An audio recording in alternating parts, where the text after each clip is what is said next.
मूर्तिजापूर तालुक्यातील पयोष्णीच्या तीरावर असलेलं क वर्ग दर्जा प्राप्त धार्मिक पर्यटन स्थळ लाखपूर येथे प्राचीन सूर्यमुखी शिवलिंग असून 11.5 ज्योतिर्लिंग विराजमान आहेत. या धार्मिक स्थळाला अर्धकाशी म्हणूनही संबोधल्या जातं. या स्थळाला अनन्यसाधारण महत्त्व असून श्रावण सोमवार, सोमवती, महाशिवरात्रीला दर्शनासाठी एकच गर्दी असते. त्यानिमित्तानं नारायण नागबळी पूजेचं आयोजन करण्यात येतं. श्री क्षेत्र लाखपुरी येथील शिवलिंग हे पौरुषलिंग अथवा प्रतिष्ठित लिंग या प्रकारातील आहे. त्याचं कारण असं की वराह पुराणावर आधारित पयोष्णी महात्म्यानुसार श्री लक्षेश्वर हे श्री लक्ष्मणाने स्थापित केलेलं शिवलिंग आहे. त्यामुळे त्यास पौराणिक महात्म्य आहे. तसंच येथे 12 शिवलिंगे देखील आहेत. त्यापैकी मुख्य शिवलिंग हे अर्ध असल्यासारखं वाटतं आणि म्हणूनच या 12 शिवलिंगांना 11.5 शिवलिंग असं संबोधतात.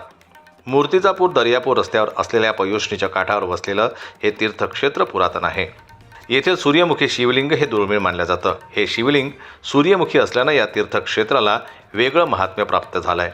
12 ज्योतिर्लिंगामुळे काशीला जे महत्त्व आहे त्याच धर्तीवर लाखपुरीला अर्धकाशी मानलं जातं.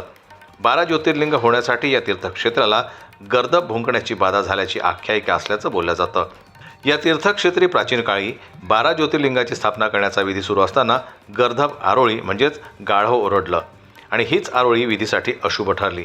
12वे ज्योतिर्लिंग तयार होत असताना हा प्रकार घडल्यानं हा विधी तिथे अर्धवट थांबवावा लागला. त्यामुळे 11.5 ज्योतिर्लिंगावर थांबून अर्धकाशीचं महत्त्व या तीर्थक्षेत्राला प्राप्त झाल्याची आख्यायिका आहे. श्रावणात महाशिवरात्रीच्या पर्वावर आणि सोमवती अमावस्येला या तीर्थक्षेत्री शिवभक्तांची प्रचंड गर्दी असते. पंचक्रोशीतील कावड यात्री यात मोठ्या प्रमाणात सहभागी होतात.